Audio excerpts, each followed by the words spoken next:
저희가 지난 시간 복습을 이제 하고 같이 복습 겸 정리 겸 하고 가시겠습니다. 여튼 중요한 부분 그러니까 이 작가 자체의 그림의 중요성보다는 이제 사상사적인 중요성이죠. 이제 얘기를 하시겠습니다. 그래서 지금 이제 얘기가 이게 프랑스 얘기, 우리가 프랑스를 중심으로 계속 얘기를 해오다가, 그죠? 프랑스 미술 중심에서 얘기해오다가 이게 영국하고 미국으로 넘어가는 이제 그런 그쪽 얘기를 또 잔뜩 하게 될 거예요. 그리고 다시 나중에 이제 프랑스로 와서 인상주의 얘기는 그 다음에 하시겠습니다. 그래서 이 앞에 우리가 이제 인상파 출연 직전의 뭐 코로라든지 뭐 밀레, 그죠? 이런 걸 봤었고요. 그 다음에 이제 이 작가의 순서상 이제 미국 출신 작가인 뭐 태생만 미국이죠. 뭐 사실상 뭐 프랑스, 영국 작가 휘슬러가 나왔는데요. 그러니까 이게 그 당시 이제 그걸 보여주는 거예요.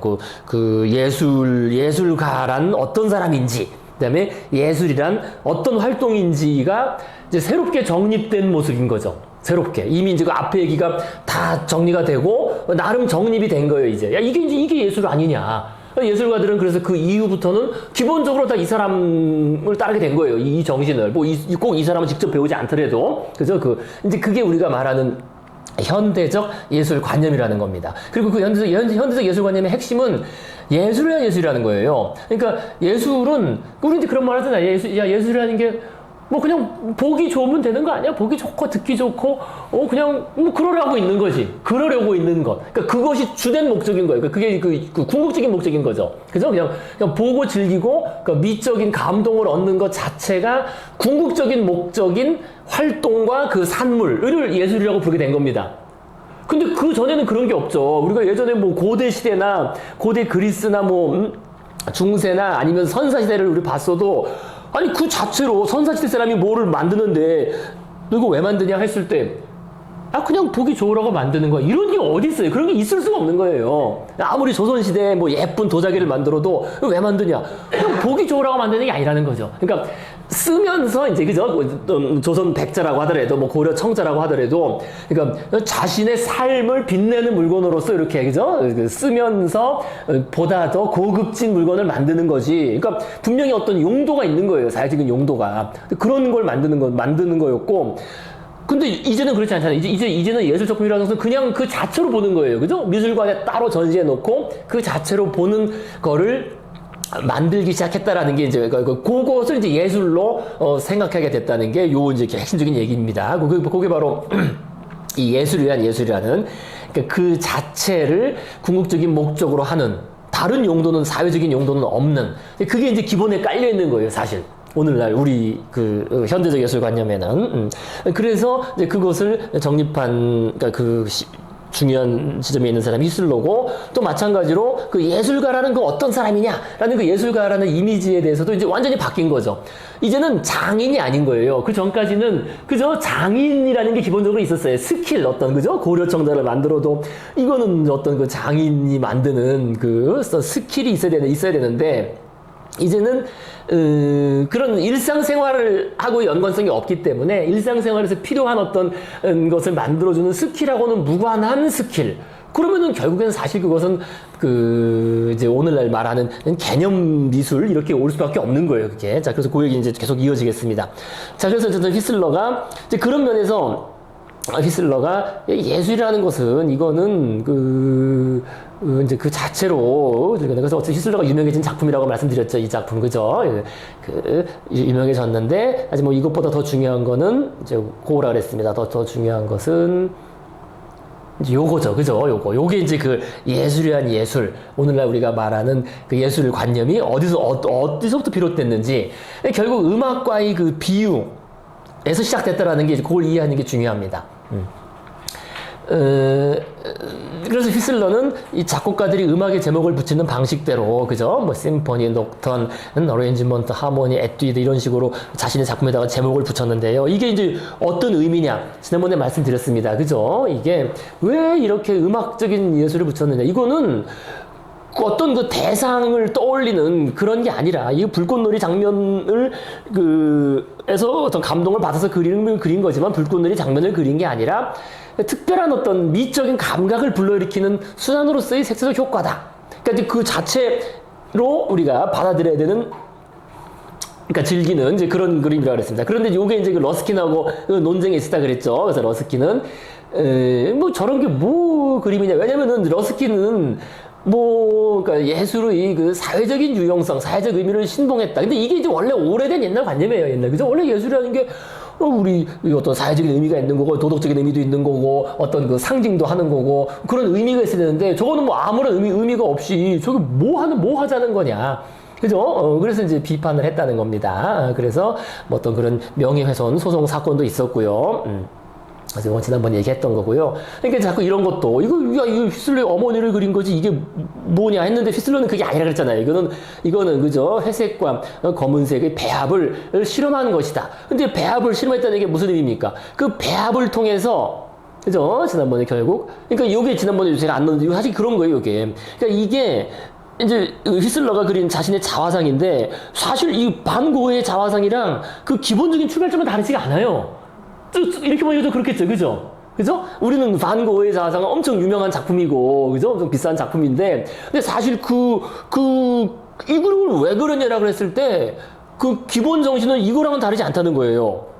그러니까 이거는 사람을 그린 게 아니라, 물론 사람을 소재로 그리긴 했지만, 그죠? 핵심은 뭐냐? 우리가 이제 여기서 느껴야 될 핵심은 이 사람을 떠올린다든지 이 사람의 어떤 감정 상태를 떠올리는 것보다는 그냥 이 색채의 어떤 의미에서 색채의 향연을 즐기는 거다. 그죠? 이 화면의 향연을 즐기고 미적인 감동, 새로운 감각을 얻으면 끝나는 거다라는 사실 그런 얘기를 하는 거예요. 사실 이거 그렇죠. 이 고흐의 자화상도 이것도 고흐 자신의 얼굴을 대상으로 그리기 시작했지만 사실은 전혀 다르잖아요. 그죠? 뭐 사람 얼굴 색깔이 이렇게 되어 있지 않잖아요. 그죠? 색깔이 전혀 되어 있지 않은데도 불구하고 이런 식으로 막 털난 것처럼 이런 붓자국이 다 남아있는 식으로 그러면서 이런 색채적인 이런 그죠 그런 효과를 통해서 표현한 것 뿐이라는 거예요. 사실 이것도 마찬가지인 거죠. 이것도 이제 고흐랑은 다르게 회색을 중심으로 그렇게 한 것 뿐이라는 거죠. 그래서 그 색채적인 효과, 색채의 향연, 그죠? 그걸 즐기면 끝나는 거지. 그게 예술인 거지. 이거를 통해서 어떤 그 너머에 있는 대상의 의미나 뭐 그 정신성을 우리 생각할 필요가 없다는 그런 얘기인 거예요, 이게. 좀 이해하시겠죠, 그죠? 그래서 이게 그 편국이라는 이름이 붙은 겁니다. 다르지가 않아요, 그래서 반고의 그림도. 그 출발점은 결국 그 사상적인 그 예술이 어떤 것이냐라고 했을 때, 이 다 같은 거라는 겁니다. 그래서 결국 휘슬러가 우리가 이제 그런 얘기를 하는 거예요. 이거 제가 지난번에 얘기한 거라고요. 이게 이런 얘기가 나오게 된 이유가 있는 거죠. 그 시대적인 다 배경이 그 다 이제 거기에 섞여가지고 휘슬러를 통해서 표현된 겁니다.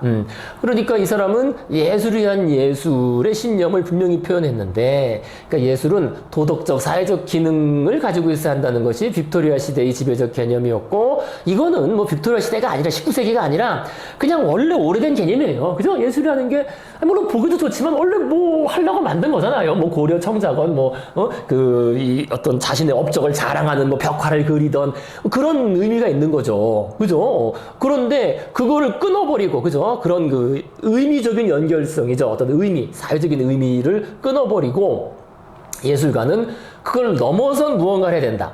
그러니까 이런 말을 하는 거예요. 이게 나무, 꽃 또는 눈앞에 보이는 어떤 겉모습만 그리는 사람이 예술가라면 예술가의 왕은 사진사가 된다. 그럼 사진 찍지 그걸 왜 그림을 그리느냐. 근데 이 얘기 우리가 그때 봤었죠. 어디 기억나세요, 이거?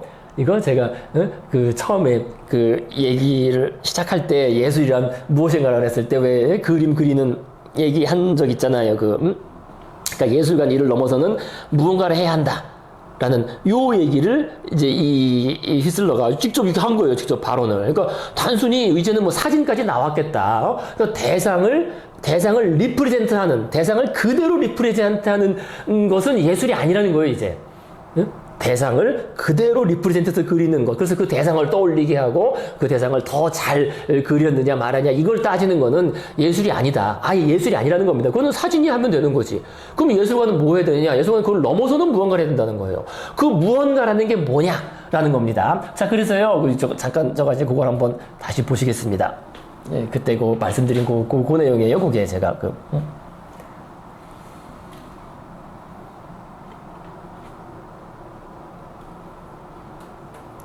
헷갈린다. 여기서 했었나? 이거 아니고.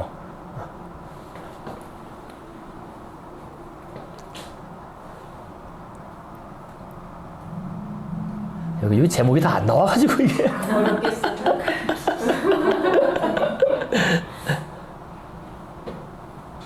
여기 뭔가 있겠다. 제가 요거 말씀드린 적 있잖아요. 요거 이제 기억하시면 돼요. 요거, 그죠? 그러니까, 이거죠? 그러니까 요렇게. 그러니까 사물을 있는 그대로, 그러니까 이 대상을 그대로 리프리젠트 하는 그림을 그리는 거잖아요. 리프리젠트, 그죠? 다시. 요거를 그리면은 그 예술이 될까? 그죠? 예술, 아트가 될까? 아트가 될까? 있는 그대로 그리면은 아트가 될까? 뛰어난 예술로 인정받을 수 있을까?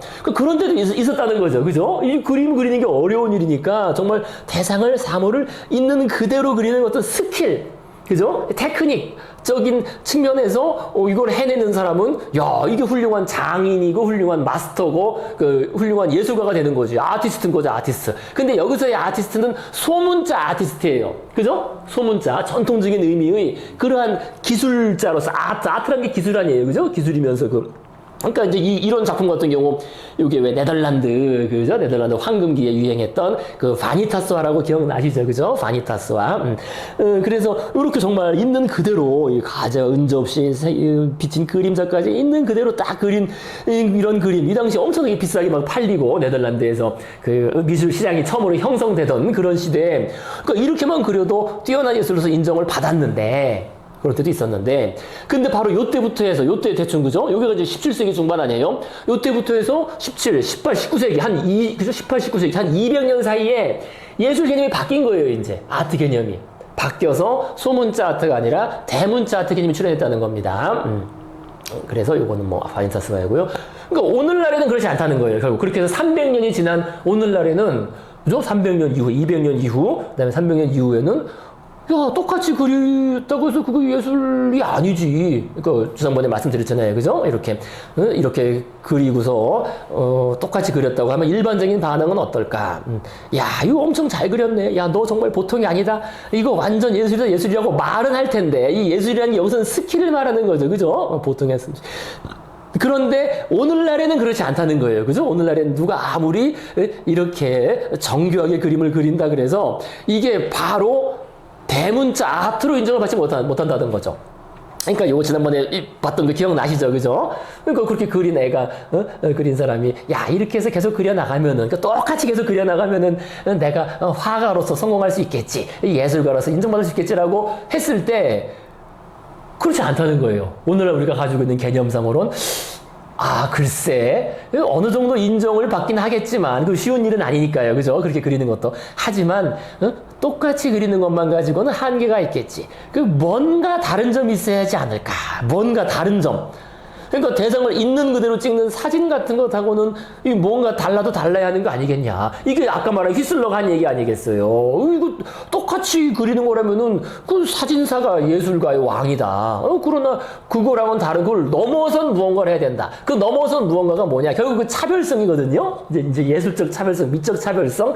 근데 이제 그게 어려워지는 거예요. 그럼 우리 예술가라는 새로운 시대의 예술가 그 어디서 추구할 거냐. 그 예술적 차별성. 그죠? 이것이 없다면 진정한 예술이 되기 어렵다는 말이니까 그 차별성이라는 게 어디 있겠냐라고 했을 때 그 차별성이 이제 두 가지라는 겁니다. 우리 쉽게 봤을 때요. 차별성 한 가지는 형식적 차별성, 또 하나는 내용적 차별성이에요. 근데 내용적 차별성이라는 것은 결국 뜻이죠, 뜻. 그죠? 어떤 유의미함, 그죠? 사회적으로 타인들에게 유의미해야 되는 이런, 그러니까 단순히 뭐 예쁘다, 보기 좋다는 것을 넘어서서 사람들에게 어떤 정신적인 깨달음, 미적 감동, 영혼의 울림, 사회적 메시지 등을 줄 수 있다. 요런 쪽인 겁니다. 내용적인 차별성은요. 그런데 지금 예술을 위한 예술에서 음악 쪽으로 갔다는 거는 그죠? 이건 음악과 음악은 현실의 소리를 재현하지 않아도 감동을 주지 않느냐. 그리고 음악과 같이 감동을 줄 수 있겠다는 거는 요쪽이 아니라 요쪽인 거예요. 독선적인 기법이나 표현 양식, 스킬 또는 아까 말한 그런 색채의 배합이나, 그죠? 조화만 가지고도 어떤 감동을 줄 수 있지 않겠느냐. 그게 이제 반 고흐 작품 같아서 잘 보이는 뭐 그런 겁니다, 결국에는. 그리고 요쪽으로 간 쪽도 있어요. 요거로 간 게 이제 우리가 그 다음에 인상파 다음에 배울 게 상징주의거든요. 그 시대에 유행했던 상징주의, 그 다음에 또 오늘날까지 이어지는 이제 리얼리즘적인 그런 부활이라고 볼 수 있겠습니다. 그래서 어쨌든 이제 이 결국 핵심은 이거죠. 그 차별성이 있는 거 있어야 된다. 차별성. 결국 이제 여기까지 얘기가 왔습니다. 그죠? 여기까지요. 근데 결국 오늘날 우리들은 이제 이 두 가지 관념이 오늘날의 우리들의 머릿속에는 예술에 대한 두 가지 관념, 그러니까 오래된 예술관념, 소문자 아트라고 하는 중에 그죠? 장인들의 어떤 솜씨 좋은 거로 만든 그런 의미 있는 사회적인 의미를 가지는 그런 거 예술 아니라는 생각도 있고, 다른 한편으로는 지금 이 역사를 통해서 형성된 휘슬러로부터 표명된 그냥 예술이란 예술, 그 자체 어떤 감동을 주는 예술로서의 현대적 예술관념도 우리는 동시에 가지고 있다는 거예요. 동시에 가지고 있고, 근데 이제 학교 교육을 통해서는 아래쪽이 표준적인 예술인 것처럼 배우게 됐거든요. 그죠? 학교 교과서에는, 그죠? 초, 중, 고 교과서에는 그 엘리트 예술이 표준적인 예술로 나오니까요. 그죠? 그러니까 미술관에 있는 작품이 표준적인 미술로 나오니까요. 그죠? 그래서 그것은 결국 요거를 바탕으로 한 건데, 하지만 우리는 요 우회된 관념도 가지고 있기 때문에, 그죠? 예술이라는 말을 할 때 항상 논쟁이라든지 이런 생각이 혼동되고 뒤섞이고 애매하고 어려운 것처럼 느껴진다는 겁니다. 근데 사실은 어려운 게 아닌 거예요, 사실은. 그래서 오래된 예술관념은 이거는 대중예술이나 대중문화하고 가까운 거죠, 결국에는. 그거죠, 결국에는. 그죠? 그죠? 대중문화, 대중예술, 뭐 대중 캐릭터 상품. 옛날에는 그 예술이에요. 그냥 소문자 아트인 거예요. 예쁜 캐릭터 상품이 나온 거, 뭐 보기 좋고, 또 사용하는 거 아니겠어요? 또 캐릭터, 뭐 가방 이런 거, 그죠? 그거는 소문자 아트에 해당하는 거고. 근데 오늘날 대문자 아트에 해당하진 않죠. 그죠? 예쁜 캐릭터 상품은. 자, 그래서 그렇게 보시면은 아트라는 개념이 혼동되지 않고 잘 이해된다는 겁니다. 그리고 이제 사람들이 왜 혼동스러워 하는지, 그것까지도 우리가 알 수 있게 된다는 겁니다. 자, 그래서요, 정도 얘기를 하겠고요. 어쨌든 그래서 역사적으로 좀 보시면요, 그 예술이라는 개념이 바로 요때, 그죠? 좀 낭만주의 시대, 19세기를 거치면서 형성이 되고, 휘슬러는 바로 요때 있는 사람이죠, 요때. 그러니까 이때부터는 엘리트 예술, 즉, 예술가라는 사람은 이제 현실과 분리되는 거예요. 삶과는 다른 삶을 살게 되는 거예요. 일상적인 생활 세계와는 다른 삶을 살게 된다는 겁니다. 그래서 나온 게 보헤미안으로서의 예술가예요, 보헤미안. 그러니까 이 세계 어디도 속하지 않는 거잖아요. 그죠? 정치, 사회, 경제, 문화 영역에 속하지 않는 거예요. 말은 문화, 사실 문화라는 거에 속하지도 않아요, 사실은. 그거랑도 달라요. 다른 어떤 고고한 자신만의 독자적인 영역 속에서 살아가는 보헤미안처럼, 그죠? 떠도는 그런 사람이 됐다는 겁니다. 한편으로 미술은 그러면 정착하기가 쉽지 않은 거 아닙니까? 좀 엘리트 예술로 미술이 자리를 잡아버리면, 음악 같은 경우에는 엘리트 음악가들이 있고 또 대중음악 이런 게 있으니까 양식도 다르고 해서 자리를 잡을 수 있는 것 같은데, 미술은 미술이 어렵죠. 그래서 미술이 제일 어렵고 골치 아픈 거예요, 미술이. 제일 그렇고 배고프고 그 중에서도 대중 미술은 별로 없잖아요. 그러니까 대중 음악은 있는데, 그래서 대중 미술하면 해봤자 뭐 산업 디자인, 그죠? 아니면 뭐 웹툰, 만화, 대중 미술. 대중미술이라는 게 성립하기 어려워요. 그래서 민중미술이라는 거 성립하기 어려운 거예요, 옛날에도. 원래 그죠? 운동권 시절에 민중미술 이런 것도 이게 별로 오히려 민중가요는 그냥 막 누구나 다 따라 부르고 하는데, 노래는, 그죠? 노래는. 사실 그렇게 보면 자리를 잡으려다 실패하는 거 아닙니까? 미술이라는 게. 사실 어렵죠, 그게. 그래서 지난번에 이제 얘기 나왔던 게 그걸로 이어지는 겁니다. 이제 그래서, 이어지는 건데요. 지난번에 나왔던 걸 이어지는 게 이제 바로 그 얘기겠습니다. 음악과의 비유, 음악과의 유비가 과연 성립하느냐. 이제 지난번에 결국 그게 끝부분 얘기였죠. 그죠?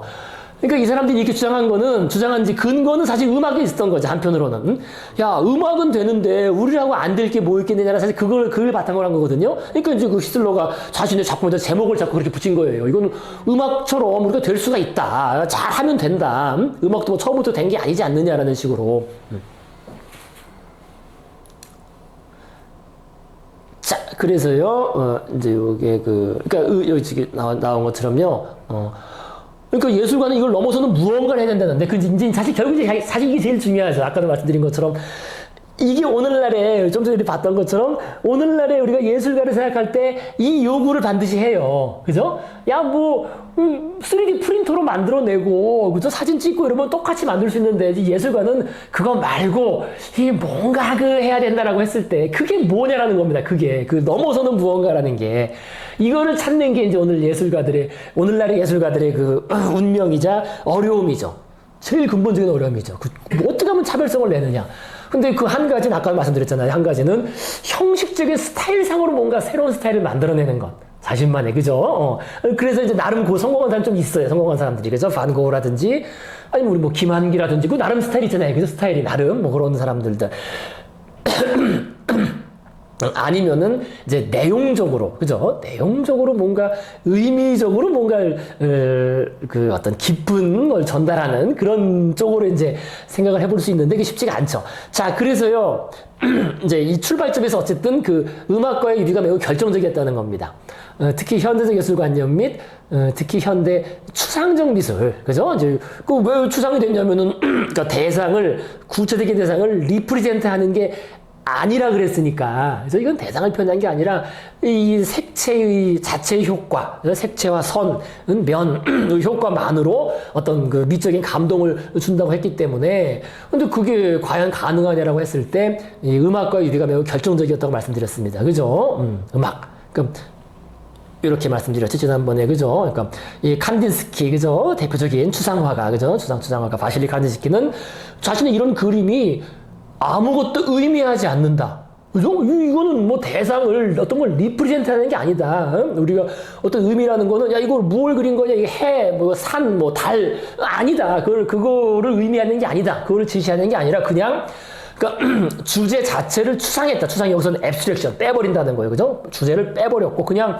음악이 현실의 소리를 재현하지 않아도 듣는 사람의 영혼을 깊은 감동을 주지 않느냐. 베토벤 음악 이런 거. 마찬가지로 우리도 우리 미술도 이렇게 할 수 있다. 생각한 거야, 이게. 미술도. 그래서 색채와 선, 면. 그러니까 음악에서도 그 멜로디, 리듬, 높낮이, 음색 이런 것만 가지고 감동을 주는 것처럼 우리도 그 미술, 시각적인 요소들을 뽑아서 이렇게 어레인지먼트, 그죠? 편집, 조합, 배합을 하면은 영혼에 호소할 수 있다. 이렇게 커다란 감동을 음악처럼 감동을 줄 수 있지 않겠느냐라고 그렇게 확신을 했다는 거예요. 그래서 이 비유가 아주 중요해요. 이건 물론 칸디스키가 처음 한 게 아니라 이 비유는 누굽니까? 뭐 사실 뭐 중요한 사람 아닌데 지제리 작가. 그러니까 이렇게 오래 가냐.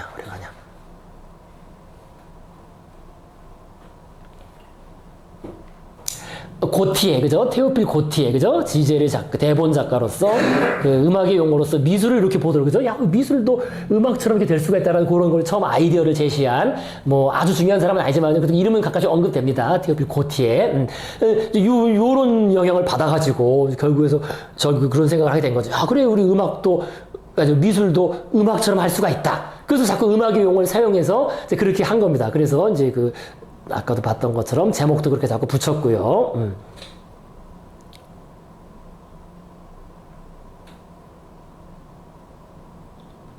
그죠?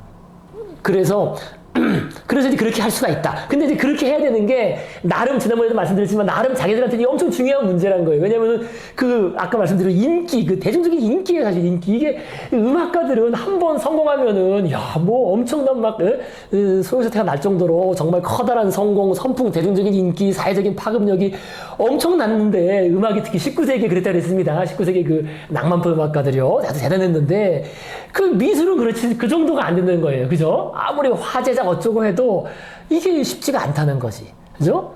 또한 사진이 또 위협에 밀리고 있었잖아요. 사진이 사진 찍으니까 초상화도 이제 안 그리고, 그죠? 게다가 또 극작가들한테 밀리고. 그러니까 이 다른 이런 비슷한 일을 하는 사람들한테 자꾸 비교했을 때, 야, 우리가 이게 뭔가 이제 쉽지가 않다. 근데 우리도 할 수가 있다는 생각을 한 거죠. 음악처럼. 지금, 그죠? 이렇게 시각적인 요소를 잘 조화를 시켜서 우리도 음악과 같은 감동을 전할 수 있지 않겠느냐. 아니, 그런데 이제 문제는 그겁니다. 근데 그게 과연 되겠느냐 이거예요. 음악과 같은 수준으로 되겠느냐가 문제인 거죠. 그죠? 아예 안 되는 건 아니지만 과연 음악과 같은 수준으로 되겠느냐라고 했을 때 이렇게 이따 정리하도록 하시고요. 같이 이게 이제 쉽지가 않다는 거예요. 지난번에 말씀드린 것처럼 음악과 같은 수준으로 되지 않는다는 거예요. 쉽지 않다는 거죠. 그죠? 여기 쓴 것처럼. 그러니까 베토벤의 교향곡과 같은 이런 순수 기악곡은 이게 이제 형식과 내용이 사실 이것도 중요한 문제긴 해요. 그러니까 지금 이 추상미술로 가는 단계에서 이 내용을 잘라버린 거거든요. 그죠? 우리는 어떤 컨텐츠를 리프리젠트 하는 게 아니다. 표현하는 게 아니라 그냥 형식적인 그 색채, 선, 면만 가지고 그죠? 마치 음악이 형식적인 그죠? 음표와 멜로디와 그죠? 리듬과 그 음색만 가지고 감동을 주는 것처럼 우리도 그 형식적인 요소만 가지고 감동을 줄 수 있다고 생각을 했는데 그래서 내용을 잘라버렸는데 이 미술에서 그죠? 미술에서 그 컨텐츠를 잘라버리고 그 의미를 잘라버리고 추상에서 그냥 형식만 가지고 줄 수 있다고 했는데 그게 과연 그럴 수 있느냐? 그게 쉽지 않다는 거죠. 그죠? 그러니까 우리가 기악곡을 얘기할 때 기악곡은 형식과 내용이 일치하는 유일한 예술이라고 표현을 합니다. 그래서 우리가 형식과 내용을 나눌 때 사실 그렇잖아요. 그죠? 순수 기악곡은 형식과 내용을 구분할 수가 없죠. 완전히 일치했으니까 안에 하나로 그냥 그죠? 그 자체가 형식이고 그 자체가 내용인 거죠. 그런데 미술이 과연 그렇게 될 수 있겠느냐? 미술에서도 음악과 비슷한 정도로 성공하는 게 가능할까? 이게 지난번에 말씀드렸지만 쉽지는 않다는 거예요. 그죠? 쉽지는 않아 보이지만, 이제 그런 게 그나마 이런 정도라는 거죠. 인상파. 지난번에 말씀드린 것처럼요. 그죠? 이렇게 그냥 그 자체로 어떤 그 강렬한 예술적인 정서를 경험하게 하는 사례가 그나마 이제 반 고흐가 그래서 제일 대표적인 거 이게 사람들이 좋아하는 이유가 딴 것보다는 여기에는 뭐 어떤 뭐 사상, 뭐 이념, 뭐 그죠? 이 생각할 거 없이 그냥 꼭 뭐 이걸 보면서 떠오르는 뭐 별을 또 생각할 필요도 없어요. 그죠? 밤을 생각할 필요도 없고 그냥 이 장면 자체로 화면 구성 자체로 우리가 어떤 강렬한 경험을 한다는 거죠. 이건 물론 수련을 표현한 거지. 어쨌든 이런 식으로 반 고흐나 인상파의 작품이 그래서 꽤 성공적이라는 거예요. 오늘날까지도 그 순수 미술이라는 이념에 가장 잘 부합해요. 나름. 하지만 기본적으로 쉽지 않다는 거예요. 이게. 그래서 지난번에 말씀드린 것처럼 이거는 왜냐하면 음악의 기원과 예술의 기원이 다르기 때문에 우리 뇌의 작용 자체가 다르기 때문에 이게 안 된다는 거죠. 그 간격을 뛰어넘는 게 어렵다. 그래서 우리가 미술을 음악처럼 그렇게 하기가 어렵다는 겁니다.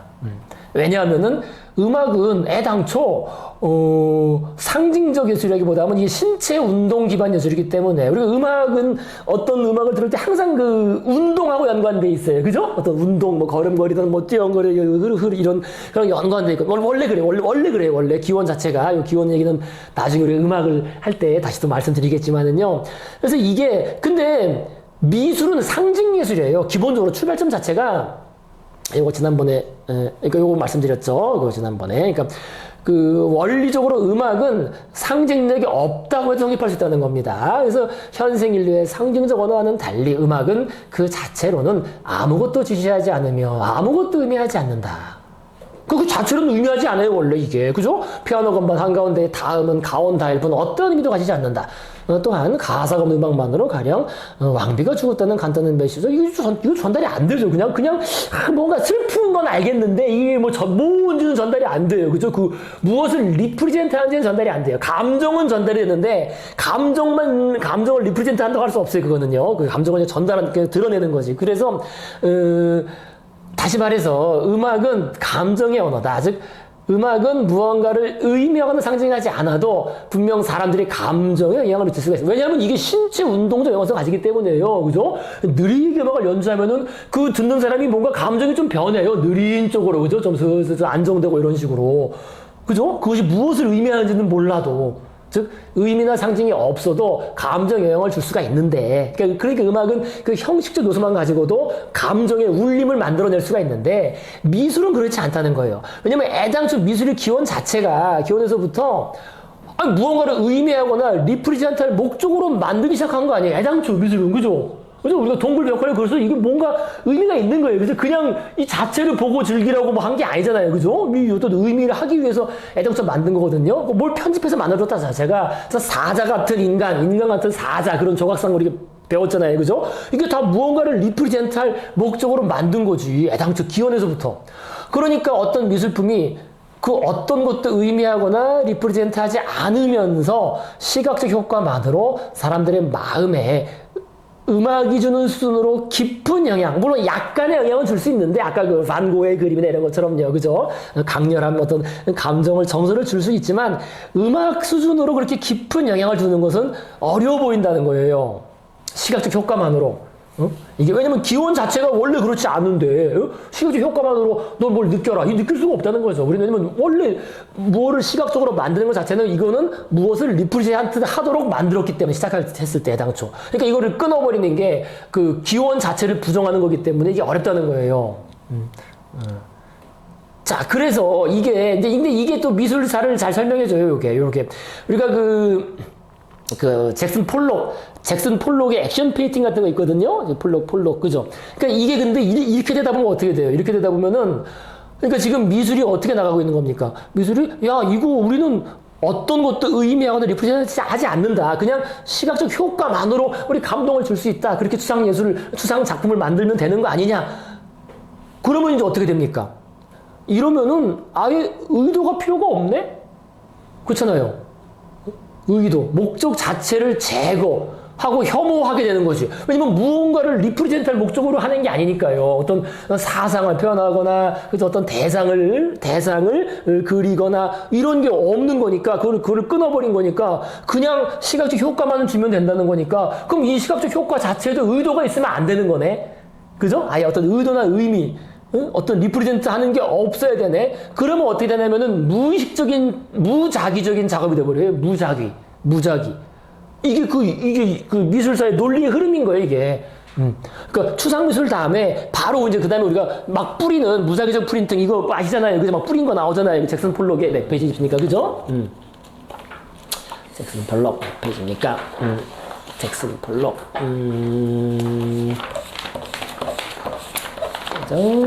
잭슨 폴록 액션 페인팅 나오네요. 그죠? 282, 그죠? 282페이지. 그죠? 282페이지 잭슨 폴록. 그죠? 저 위쪽에, 그죠? 대성당에 폴록에 뿌리기 작업, 뿌린 거지. 사실 이거 뭐, 말이 돼서 대성당 갖다 붙인 거지. 사실 대성당하고 아무 연관이 없어요. 그죠? 어떤 의미 연관은 없고, 그냥 막, 쥐가 뿌리고 막 또 장난치고 하고 그냥 끝이야, 끝. 이거는 뭐냐면 어떤 의도를 가지고, 뿌린 것도 의도를 가지고 뿌린 게 아닌가라는 거예요. 그죠? 이렇게 확 뿌리고 한 게 아니라, 근데 그게 왜 저 작품이 왜 나오게 됐느냐? 이게 논리의 귀결인 거예요. 이 대상과 자꾸 단절시키는 거, 대상이나 의미와 이 미술 작품과의 관계를 단절시키고 그걸 다 추상해버리고 나면은, 그러면은 이 화면에 있는 시각적 효과, 그게 다입니다. 이제 남은 거는. 그렇게 이해하시면 좀 쉬워요. 화면에 있는 시각적 효과만으로 그냥 우리는 어떤 감동과 어떤 미적인 감각을, 새로운 감각을 느끼면 끝나는 거다라고 했을 때, 그럼 거기에는 뭐 어떤 의도를 집어넣을 필요가 없네? 뿌리고 뭐 그럴 때 할 필요가 없네? 그냥 무작위로 뿌려도 되네? 해서 나온 거죠, 그게, 폴록의 작품. 미술사적인 흐름이. 그거 좀 이해하시겠어요? 그거 조금? 이해는 가는. 제목은 또 지금 붙였어, 또, 근데 또, 그죠? 이해는 가긴 가는데, 그거를. 네. 그러니까 예술, 모르겠습니다. 가치는 있어야 될 거 아니에요. 가치는 의미는 없어도. 그러니까 의미가 결국 가치가, 그러니까 그 자체, 시각적 효과, 그게 가치라는 거예요, 사실은. 그럼 그거를 파악할 수 있는 사람한테만 가치가 있는 거 아니에요. 파악하는 좋아하는 그렇죠, 좋아하는 사람이죠. 그러니까 이제 우리가, 그러니까 이제 우리가 이 잭슨 폴록 이런 거 보고 나면은 사람들이 뭐라 그래요? 대다수 사람들은, 이거 우리 애도 하겠다. 사실은 그래요. 사실 본질은 그거예요. 그거를 우리 부정할 수는 없어요. 그건 애도 할 수 있는 거, 이거. 사실. 예술이 뭐 대단한. 그게 아니게 돼버리는 거죠. 그러니까 자기가 자기 무덤을 판 게 아닌가. 사실 그래요. 사실은 그래요. 그 순수 미술관념이, 현대적 예술관념이 사실은 자기가 자기 무덤을 판 거예요. 그래서 점점 어려워진 겁니다. 점점 어려워진 건데, 근데 그것을 사실 지탱하는 두 가지 힘이 있죠. 자본이겠죠. 하나는 돈 된다는 것하고, 또 하나는 또 중요한 게 있어요. 또 하나는 사회적 지위와 연관돼요. 이게 미리 말씀드린 아무런 쓸모가 없는 거잖아요. 아무런 쓸모, 사회적으로, 애당초. 이거 고려 청자도 아니에요. 명품도 아니에요. 명품도 아니에요. 명품은 차라리 가방 들고 다니기라도 하는 거지. 차라리. 이거는 아무런 쓸모가 없는 거거든? 그거를 즐기거나 그걸 살 수 있는 사람은 신분을 증명하는 거죠. 나는 대단한 사람이다. 그러니까 이제 카네기 뭐 이런 사람들이 이제 구게나임 이런 그게 사실 버티고 있는 거예요. 그리고 그거와 연관해서 아까 말씀드린 그 시장, 그죠? 이거 사두면 투자 가치가 생기니까. 근데 그거는 자본주의가 성장할 때만 가능한 겁니다. 그러니까 이거 똑같아요. 그것도 경제랑 돌아. 그러니까 우리가 네덜란드가 황금기 때 뭐 그냥 뭐 이발소 정육점 주인까지 막 그림 살려고 막 그래서 사가지고 걸어놓고 왜 걸어놨겠어요? 보기 좋은 걸 둘째치고 일단 이 돈이 될 수 있어요. 그러니까 똑같아요. 그죠? 10개 사가지고 하나만 떠도 끝나는 거 아니에요, 그죠? 그러니까 그렇게 사고 팔 그 용도가 있는 거죠. 그게 그러니까 그 두 가지가 사실 버티고 있는 거예요, 사실은. 그러니까 이게 사실 좀 객관적으로 냉정하게 봐야 돼요. 우리가 이제 우리 관장님도 계시지만은요. 그러니까 그 자체로는 그거를 어떤 말로 꾸며대도 차이는 없어요. 애들이 그린 거랑 사실은. 그래서 뿌린 거 자체가 그 자체로 평면 구성 자체로는. 야, 이게 예술하는 미술가 분들한테 돌말을 잘못하면 돌맞는 거 아니야? 아니 근데 자기들이 증명을 해야지 근데 증명을 할 수가 없는 거예요. 이거는. 왜냐면 애들도 그렇게 그러잖아요. 애들도. 그러니까 그 자체로 증명이 안 되는 거죠. 그 자체로는. 그죠? 그래서 이제 아까 나온 두 번째 게 나오는 거예요.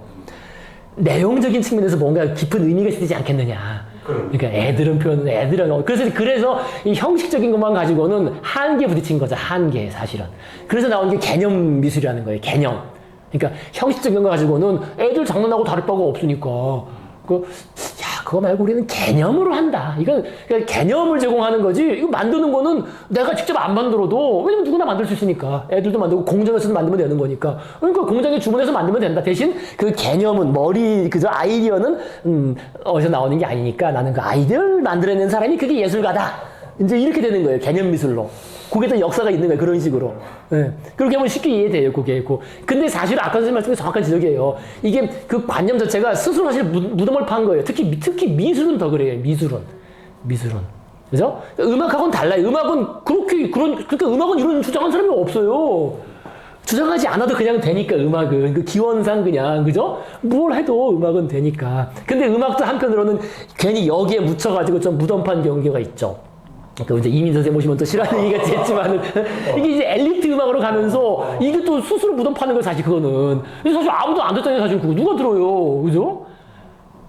그러니까 당장 그것들도 이제 그분들도 엘리트 음악을 하는 분들도 말이 엘리트 음악이지 사실은 서구 18, 19세기 음악이거든요. 딱 거기서 끝났어요, 그죠? 18, 19세기 음악으로 끝난 거거든요. 딱 200년의 음악만 반복하고 있거든요, 계속. 그죠? 베토벤, 베르디, 바그너, 이런 것만 반복하고 있는데, 근데, 이제, 야, 그게 왜 진짜 예술이고, 왜 우리가 그걸 왜 들어야 되느냐. 야, 근데 니들도 공연은 그거 하면서 들을 때는 가요 듣는데, 이러면 이제 꽉꽉 막히는 거지. 그래서 이제 서울에서 강의할 때도 어떤 음대 성악가 여학생이 막 분노를 표현하던데, 그러니까, 왜 우리한테는 대중가서 내가 듣기만 해도 막 옆에 친구들이 뭐라 그런다고. 야, 너 뭐 성악한 데면서 그걸 왜 듣냐. 근데 그때마다 짜증난다고. 근데 그게 일반 대중들의 기본적인 반응이죠. 근데 한편으로는 그것도 자기들이 무덤판 거예요. 그것도 이 시대에 맞춰서 왔으면은 대중음악과 큰 분리 없이 발전될 수 있었는데 사실 여기에 묻힌 거예요. 뭔가 고고한 그 자신들만의 순수한 예술을 한다.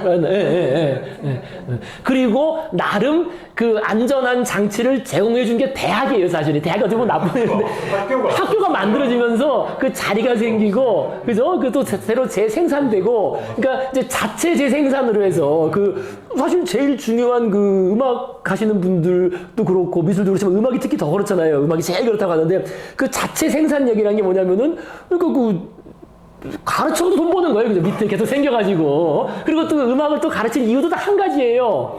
이것도 사회적인 지위 때문에 그런 거예요, 사실은. 우리가 어릴 때 다 피아노 교육시키는 것처럼, 야, 네가 말이야, 앞으로 중산층, 중류층, 부르주아가 돼야지. 그러면 어릴 때부터 교양 수업에서 피아노를 다 배웠기 때문에 이게 번창을 한 거지. 근데 이제는 그 세대가 아닌 거죠, 근데 이제는 바뀌었죠. 이제는 애들 피아노 어릴 때부터 가르치고 이런 거 많이, 그죠? 줄었고. 옛날엔 정말 말 그대로 우리가 산업화 당시에, 그 부잣집과 가난한 집의 차이점이 뭡니까? 피아노가 있고 없고잖아요.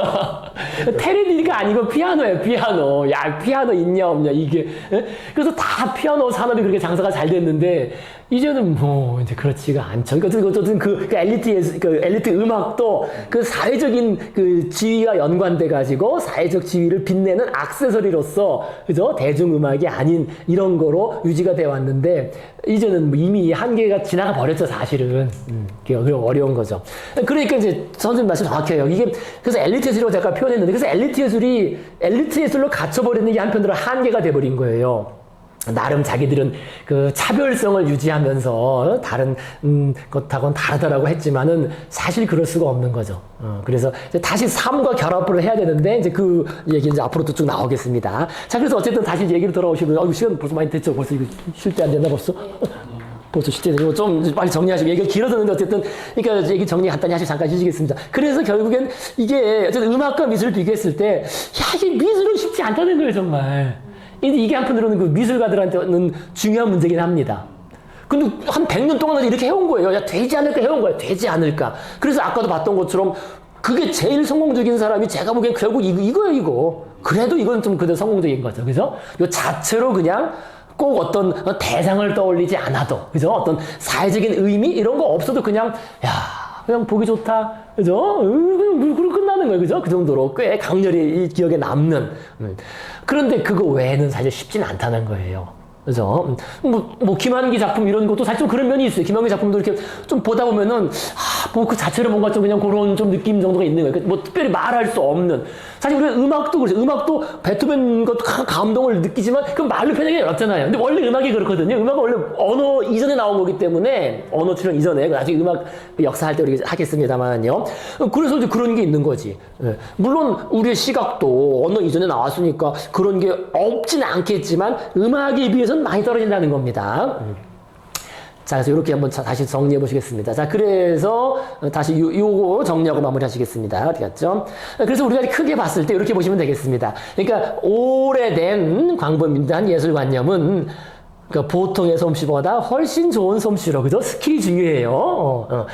그래서 실생활적 목적 또는 그리고 상징적 목적, 그죠? 뭐, 네, 전쟁에서 승리한 걸 기념한다, 아니면은 뭐 어떤 종교적인 어떤 상징, 아니면 실생활적인 어떤 뭐 도자기 같은 거, 유리병, 그런 것까지 같이 포함되는 거죠. 그죠? 요렇게 만들어진.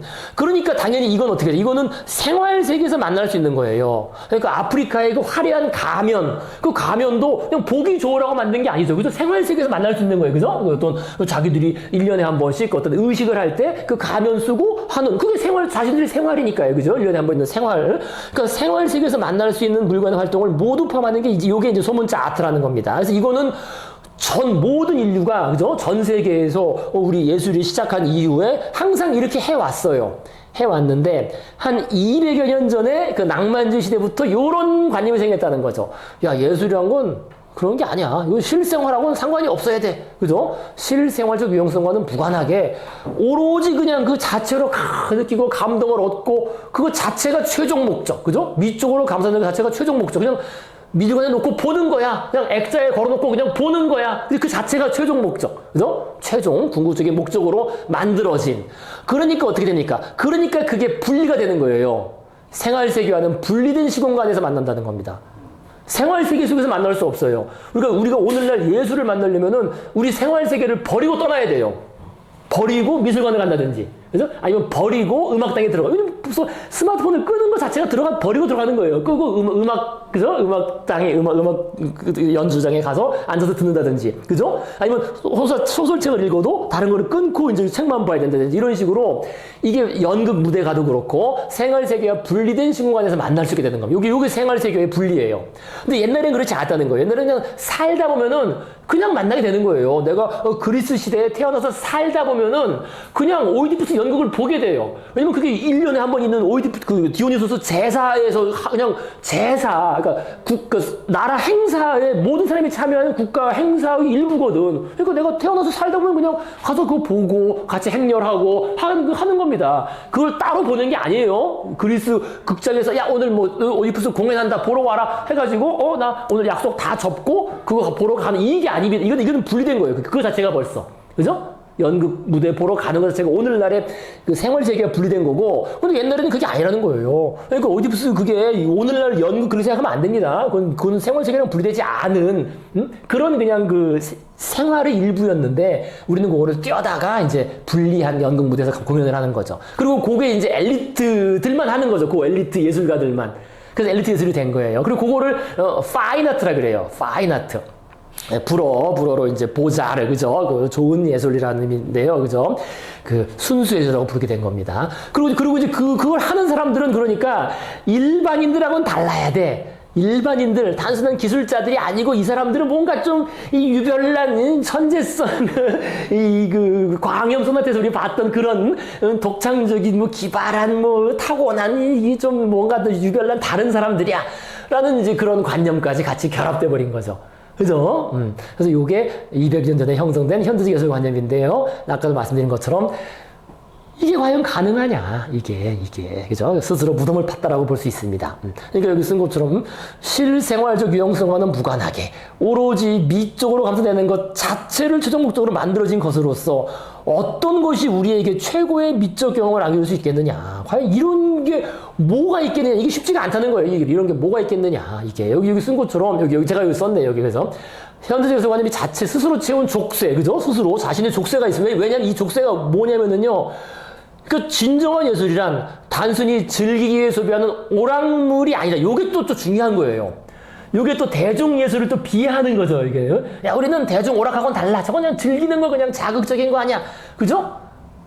그죠? 이게, 그러니까, 오락물도 아니고, 정치적 이념이나 이데올로기나 도덕적 교훈, 종교적 가르침, 사회적 메시지 등을 전달하는 도구나 수단. 그러니까 수단은 아닌 거잖아요. 그죠? 이건 그 자체 최종 목적이니까, 어떤 수단이어도 안 된다는 거예요. 야, 그러면은, 그런 게 뭐가 있겠느냐. 이게 정말 쉽지 않다는 거죠.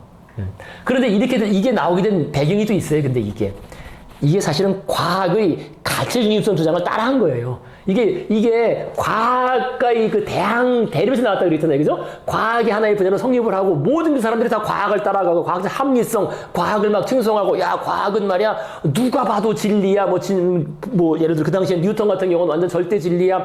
이 가치 중립성, 그죠? 그 어떠한 이런 거랑 무관하게, 그죠? 종교나 뭐 정치적 이념 뭐 이런 거랑 무관하게 그 자체 진리인 것.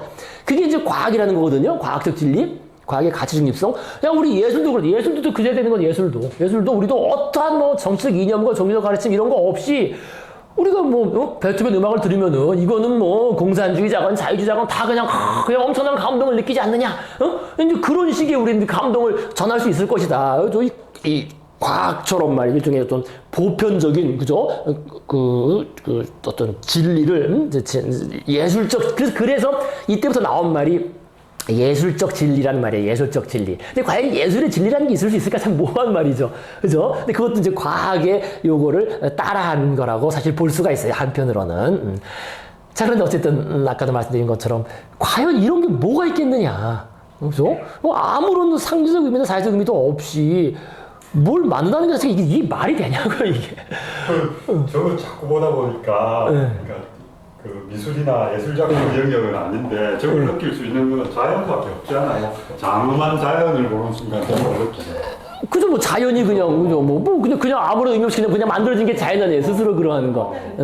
그러니까 이제 이런 폴록이 나오는 거예요. 폴록. 아무런 사회적 의미나 상적 의미 없이 그냥 뿌리면 된다는 거예요, 이게.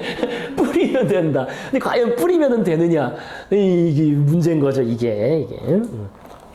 자, 그래서 일단 여기까지 사실 잠깐 쉬시겠습니다. 잠깐 쉬시고, 이제 또, 우리 그림 얘기해야죠. 빨리 그림 얘기 잠깐 쉬었다가, 이제, 어쨌든 뭐, 아주 중요한 얘기 정리 좀 이해가 되시죠? 조금, 그죠? 좀 아니라 뭐 다 깊이 이해되실 겁니다. 큰 틀에서요. 그래서. 건축은 가능할 것 같아요. 건축이요? 네, 저희 남편은 건축 얘기 별로 안 해요. 아니, 그러니까, 우리가 그 건물들 굉장히 웅장하게 지어놓고 이런 거 보면 그 안에 뭐 메시지 같은 거 없더라도 이렇게 보면 뭐 압도감 이런 것도 느끼고 느낌이니까. 근데 그림은 그런 걸 표현하는 게 진짜 어려울 것 같은데요. 저희 남편이 건축하면서 항상 이렇게 독창적이어야 되잖아요. 물론 이제 건축물한테 보니까 이제 같이 누구나 갖고 있는 순간이 그래서 그러니까 일하는 게 그러니까는 뭐 지겹거나 똑같지 않으니까 좀 그런 거 좋아하는 것 같아요.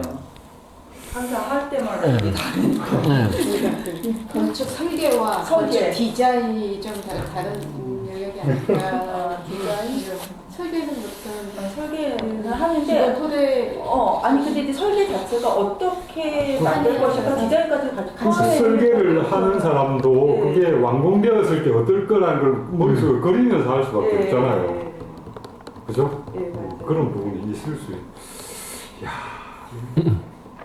나는 예술 이러면 뭐 그걸 느낄 수 있는 사람만 느끼는 것 같아가지고 계속 그런 생각을 많이 가졌어요. 특히 그림 같은 거나 이런 걸 볼 때, 나는 예술적인 거 도저히 아닌가 보다. 하고 저를 그래서 이제 그 애들 그 미술 전시회 그 이제 미학과에서 그런 수업 많이 하니까 전시회 가서 감상문 쓰라 그러면 애들 쓰는 얘기가 다 그래. 물론 저는 이제 그 수업이 아니니까 이제 아이 난 봐도 모르겠다 하는 게 근데 그 생각이 어떤 생각이 있냐면요. 야, 그 작가들은 뭐 다른 걸 보나 보지 이런 생각이 있어요. 예술가들은. 근데 예술가들한테 물어보면 똑같다 그래요. 그래요? 제가 확인한 바로 똑같이. 아니, 뭐가 다르겠어요. 그냥 좀 더 아는 거. 이런 히스토리 좀 알겠죠. 히스토리나 이런 거 배경이나 이런 거 좀 알겠지. 근데 그거 말고 뭐, 본인이 뭐가 똑같이 뭐가 있어요. 다른 게 없으니까. 이렇게 다 보면 네. 그냥 저희 일반인들 보지 못한 예를 봐요. 뭐가 뭐, 아니 예를 들면 있냐, 어떤 겁니까? 아니 그러니까 그 선 같은 거 삐뚤어진 거 응. 거 보면 관찰력이 있다. 예, 관찰력이 정말 이게 또 보이는데 난 전혀 안 보여. 뭐라 걔가 이렇게 표현해도 잘 안 보이거든요. 근데 그쪽으로 이제 계속 반복해서 이제 학습 효과 때문에 있는 건지 자기가 맨날 좋아하는 거니까 뭐 그리고 보고만 해서 그런 건지 모르겠는데 그래서 그런가 보다.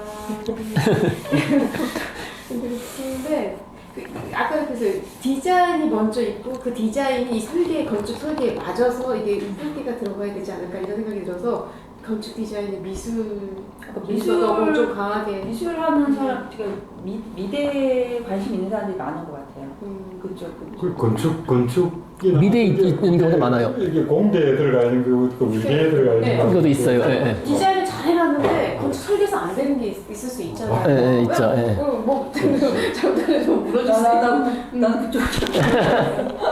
아니 건물 지으면 뭐 강도도 측정해야 되고 재료 특성을 화장도 이해해야 체크해야 되니까. 되고. 문대적인 특징이 그죠? 확실히 이제 들어가는데 근데 디자인도 들어가는 게 어떤 식으로 이렇게 그림 거의 그림처럼 해서도 하는데 이제 그러니까. 거기에 공학적인 게 다 들어가야 돼요. 공학이나 네. 미학이나 그 두 개가 결합될 수밖에 없는 게 건축인 거야.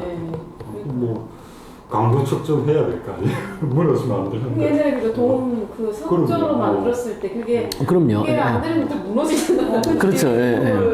가지수를 재고 정확해야 되는 거지. 네. 숫자를 정확해야 되는 거지. 잠시 나갔다 봅시다. 잠깐 쉬었다가 하시겠습니다. 그러면 이제 우리 그림을 좀 이제 보시겠습니다. 181페이지. 그러니까 지금 우리가 프랑스 이제 막 얘기하다가 이제 미국으로 넘어와서 그죠? 미국의 뭐 윈슬로호, 뭐 이킨스, 토마스 이킨스, 그 다음에 미국 출생 작가인 휘슬러를 통해서 이제 아주 그 결정적인 그 부분에 얘기를 많이 했고요. 또 그림 얘기를 또 이제 쭉 보시겠습니다. 이제 또 계속 영국인데 이것도 이제 그 프랑스, 미국 출신 작가지만 사실상 뭐 미국 작가라고 하기 좀 그런데 181페이지 서전트 상류사의 초상화. 카메라가 대중화되기 이전에 마지막 초상화가로서 중요한 위치를 차지하는 사람은 존 싱어 서전트이다. 그는 진정한 의미에서 국제적인 화가였는데 이탈리아에서 태어난 미국 사람으로서 프랑스에서 교육받았으며 생김새는 마치 독일인 같고 영국 악센트로 말하며 스페인 사람 같이 그림을 그렸다고 한다. 여기 맞긴 맞아요. 그래서 그는 지베르니에서 모네와 함께 그림을 그리기도 했으나 이 지베르니는 그 지역 이름입니다. 그러니까 모네가 아까 그 수련 모네는 그 수련 그림으로 유명하잖아요. 수련 나중에 보시겠지만은요. 그 수련을 막 길러가지고 자기 정원에다 그 지역이 그 지베르니예요. 그래서 모네하고 아주 친했습니다. 모네하고 친했고요. 모네와 함께 그러니까 인상파죠, 그죠? 인상파 이게 그림을 그리기도 했으나 그의 스승은 시각적 사실주의의 대가인 17세기 스페인 화가 벨라스케스의 영향을 아주 많이 받았습니다. 벨라스케스 그 시녀들이라는 그림 있잖아요. 시녀들, 그죠? 그래서 위에 그런 그 표현이 나온 거예요. 그래서요, 미리 보시면요, 미리 앞에 화면 먼저 보시면요, 요 뒤에도 계속 읽기 전에 화면 보시면요, 그러니까 존 싱어 서전트, 상류사회 초상화. 그래서 피렌체, 이탈리아에서 태어났죠. 아까 거기 나오고서 이탈리아에서 태어났습니다. 그러니까 부모는 이제 부모 다 미국인이에요. 미국인인데, 미국인 부모의 피렌체에서 태어난, 이 부모가 외교관이었나 뭐 그랬을 거예요, 아마 외교관. 그래서 그 피렌체에서 태어나서, 그러니까 유럽 상류사회 교육을 받은 거예요. 유럽 돌아다니면서, 나름. 그러니까 프랑스에서 교육받았다는 거죠. 그죠? 유럽 상류사회 교육받았으며, 활동은 프랑스에서 파리에서 시작했다가 런던에서 주로 활동했습니다. 그러니까 영국 액센트죠. 액센트는 영국 액센트고 스페인 사람, 그러니까 벨라스키스를 이제 그 본받았기 때문에 스페인 사람 같이 그림을 그렸다. 그런 말이 나온 겁니다. 그래서 이 사람에 대한 표현이 이렇게 돼 있더라고요. 예술사 보니까 에드워드 시대의 사치스러움을 잘 나타내는 초상화. 그러니까 에드워드 시대가 그 빅토리아 여왕이 1901년에 죽거든요. 그러니까 빅토리아 여왕이 거의 그 1836년인가 7년부터 해서 거의 그 영국을 60 몇 년 이상 그 지배한 말 그대로 대영 제국, 그죠? 해가 지지 않는 나라.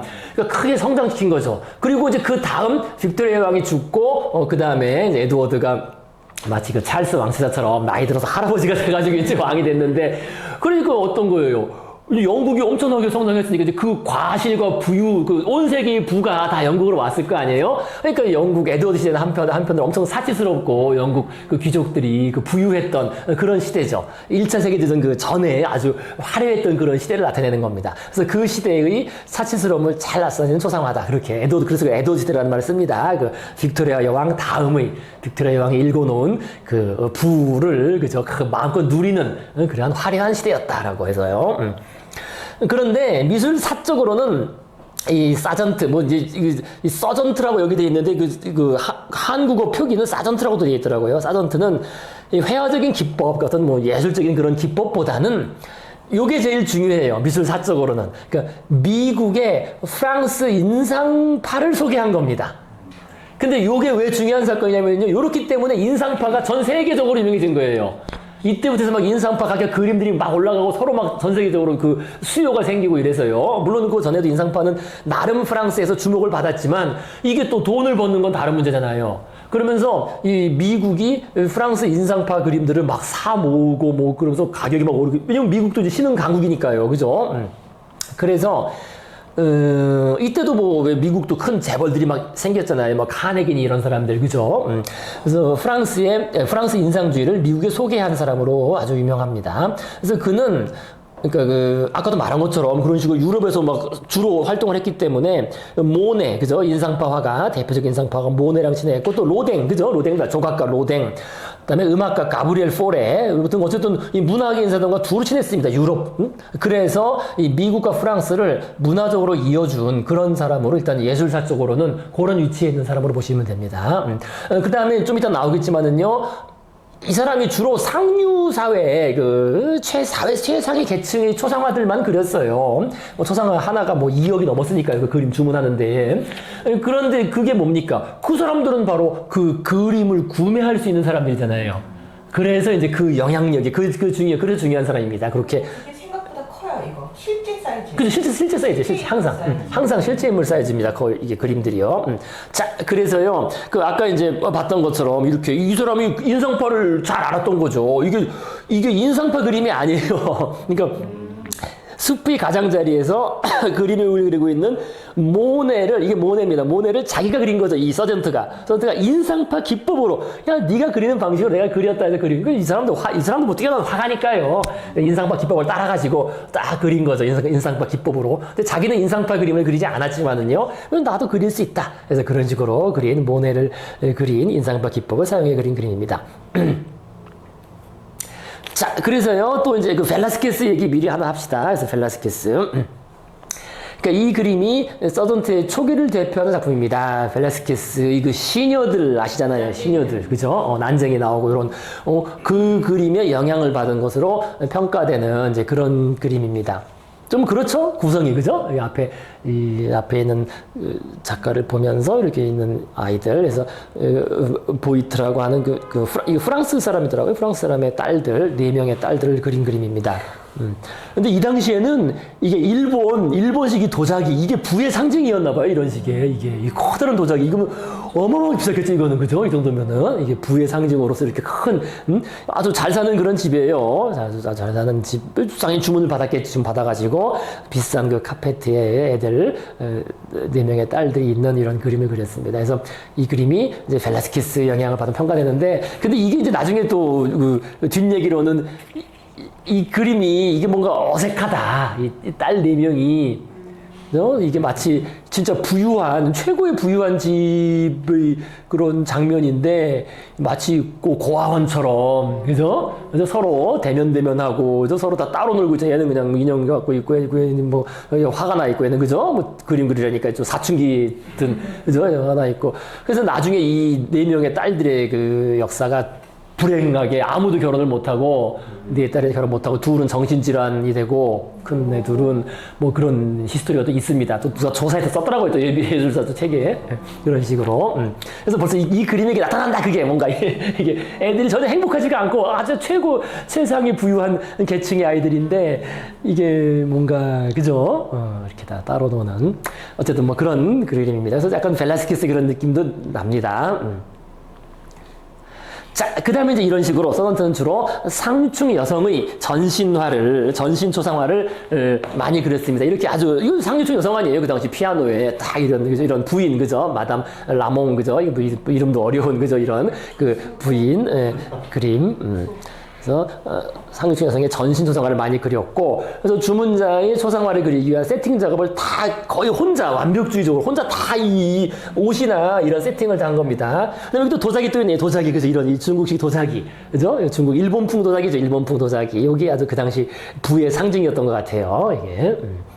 그래서 이렇게 아주 상류층 여성을 아주 예쁘게 잘 그리는 이런 그림으로 유명했습니다. 자, 그런데 이제 우리가 책에 나올 바로 이 마담 고트로, 요게 이제 바로 책에 나오는 화제.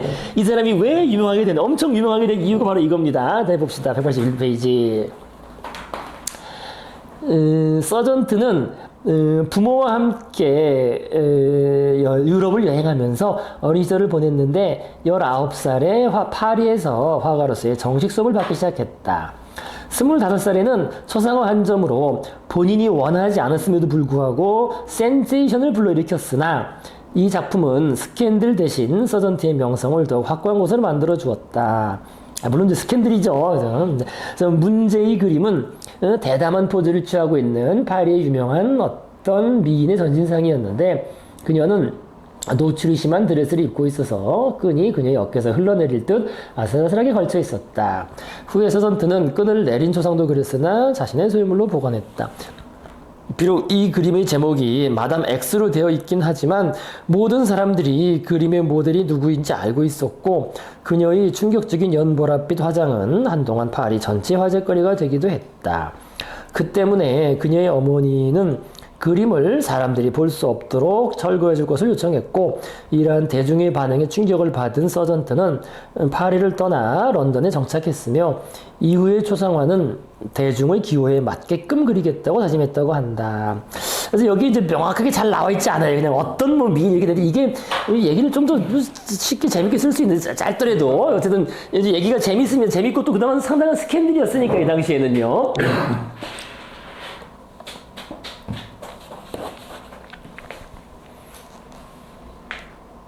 그리고 이 정도 얘기를 썼으면 그 그림도 한 장 넣어놓지, 그림을 또 안 넣어놨어. 그죠? 그 그림이 이 그림입니다. 예.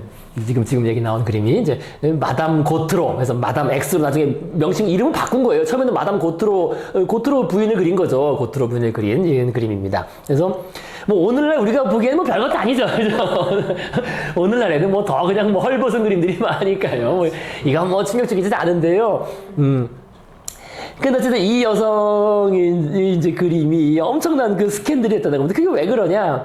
그러니까 이 당시에 그 쌀롱전 있잖아요. 그죠? 그러니까 서전트 자기도 쌀롱전에서 주목을 받으려면은 이제 어떻게 되냐? 이제 단순히 뭐 그림 가지고 안 되고, 야, 이거 뭔가 화제 인물, 그죠? 화제 인물을 뭔가 모델로 해서 그려야 되겠다 생각한 거예요. 그래서 쌀롱전에서 주목을 받기 위해서 당시 파리 사교계 화제 인물인 고트로 부인에게 찾아가서 고트로 부인 그 성에 가가지고 그냥 모델이 될 것. 근데 이런 사람은 자기가 안 하죠. 근데 어쨌든 그렇게 간청해서 허락을 얻었습니다. 그래서 뭐 어렵게 그렸대요. 뭐 모델처럼 이렇게 하겠어요. 그냥 좀 잠깐 있다가 가고 가 이랬으니까. 어쨌든 힘들게 작업해서 이 뾰족한 콧날, 사실 요게 핵심입니다. 여기 콧날. 요거 보시면요. 그러니까 이 여성이 이 콧날이 이렇게 좀 뾰족하죠. 근데 요게 실제로 그랬나 봐요. 실제로. 요게 실제 사진입니다. 19세 때 사진이에요. 이렇게 보니까 콧날이 좀 그렇긴 한데요. 그죠? 근데 이게 그 콧날이 유명했나 봐요. 여기 보면 콧날이 이게, 그죠? 거의 뭐 아주 뾰족하게 돼 있죠. 그죠? 그죠? 요게 건베르라는 고트로 부인 그 작품 그리기 전에 이렇게 약간 인상파적인 수법으로 좀 그린 그림이죠. 이것도. 그죠? 그죠? 그래서 제가 보기엔 이 그림이 더 훨씬 더 멋져 보이잖아요. 그죠? 생동감 있고 멋져 보이는데 콧날도 잘 이렇게 돼 있고. 그러니까 아마 이런 거를 보여주면서 이렇게 잘 그려드리겠습니다. 뭐 해서 허락을 받은 것 같아요. 어쨌든 이 콧날이 그렇게 또 그 당시 화제가 됐겠죠. 그 사교계에서. 야, 마담 고트로, 이 콧날은 장난이 아니야. 그죠? 막 손에 벨 것처럼 그랬어요. 그죠? 거의 그랬나 봐요. 콧날이. 이렇게 사진 봐도 이렇게 좀 그래요. 그죠? 콧날이 이렇게. 19세 때 약간 앳된 사진입니다. 결혼 직전이지 직후인지 그 사진이에요. 자, 그런데, 먼저 고트로 부인을 먼저 보죠. 이 고트로 부인이 누구냐면, 이제 왜 화제 인물이냐.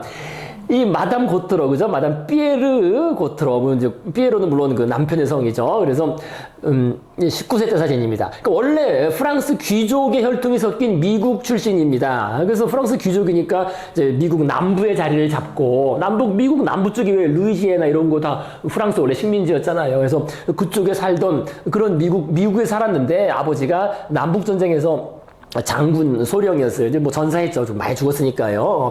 이제 아버지가 죽고 미국은 뭐 노예 해방됐고 그래서 어머니와 함께 자기 이제 그 옛 친척들이 있는 프랑스로 다시 돌아왔습니다. 어릴 때 돌아온 거죠, 나름. 그래서 어릴 때 돌아와서 근데 19세, 19살에 나이가 2배 많은 프랑스 은행가 겸 해운가인 피에르 고트로와 결혼했다는 겁니다.